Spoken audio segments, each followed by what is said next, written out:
رمضان يا رمضان يا رمضان شهر الكتاب تلاوة وقيام.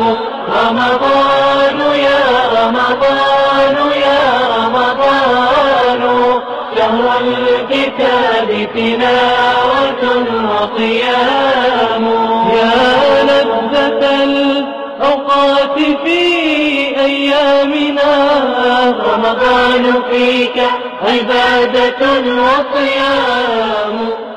فدموع أعوذ بالله السميع العليم من الشيطان الرجيم. بسم الله الرحمن الرحيم.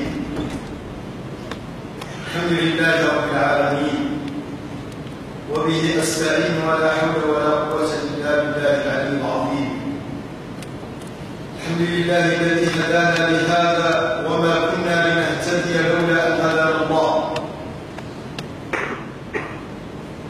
أيها الأحبة الكرام، أردت أن أنطلق في مداخلة هذه ومن مداخلة هذه بآيتين عظيمتين في كتاب الله عز وجل. الآية الأولى: لقد كان قول الله عز وجل لقد كان في قصصهم عبرة لأولي الألباب ما كان حديثا يفترى ولكن تصديق الذي بين يديه وتفصيل كل شيء وهدى ورحمة لقوم يؤمنون.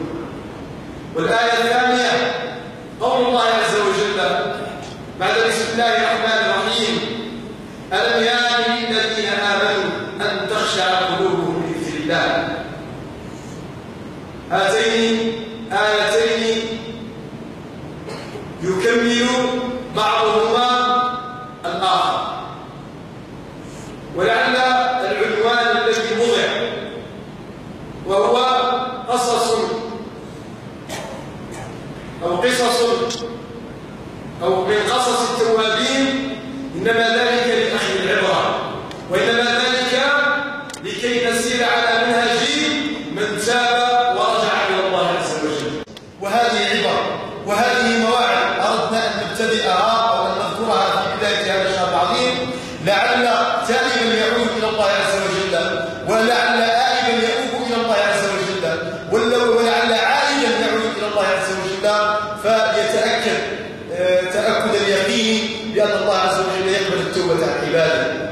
الله عز وجل يقبل التوبة من عباده جميعا ولا يرد من أخلص العبادة لله عز وجل. فإذا أردنا أيها الأحبة الكرام أن نكون على آثار هؤلاء وأن نكون على آثار رسول الله صلى الله عليه وسلم وعلى آثار الصحابة وعلى آثار السلف الصالح، فعلينا أيها الأحبة الكرام أن نأخذهم كقدوة وأن نأخذهم كمثل نسير عليه في حياتنا حتى إذا لقينا الله عز وجل نلقاه بأنفس طاهرة، بأنفس زكية، بأنفس نقية تائبة ترافق النبي صلى الله عليه وسلم على موعده يوم القيامة وتكون ممن يريد حوضه وينال شفاعته. وأسأل الله عز وجل أن يتقبل مني ومنكم الصيام والقيام. اللهم تقبل لنا في أعمالنا كلها، اللهم بارك في أعمالنا كلها يا أرحم الراحمين. اللهم اغفر لنا ولكم، اللهم اغفر لنا ولكم ذنوبنا ومعاصينا وخطايانا يا أرحم الراحمين. الله سبحانه وتعالى يحب الحاضرين الذين جاءوا إلى هذا المسجد وكل إخواننا الذين أصروا على أنفسهم في معصيته أن يتوب الله علينا وعليهم توبة نصوحا. ونسأل الله عز وجل أن ينفعنا بما قلنا وأن يزيدنا علما وأن ينفعنا بما علمنا، إنه نعم المولى ونعم النصير. وفي الأخير أتودد بالشكر الجزيل إلى سيدي محمد على هذه الاستضافة وعلى هذا النشاط لا متناهي في هذا المسجد، والشكر كذلك موصول لأهل هذه القرية. فأسأل الله عز وجل أن يرزقنا وإياكم الإخلاص في أعمالنا كلها. سبحان ربك رب العزة عما يصفون وسلام على المرسلين والحمد لله رب العالمين. وبارك الله فيكم جميعا.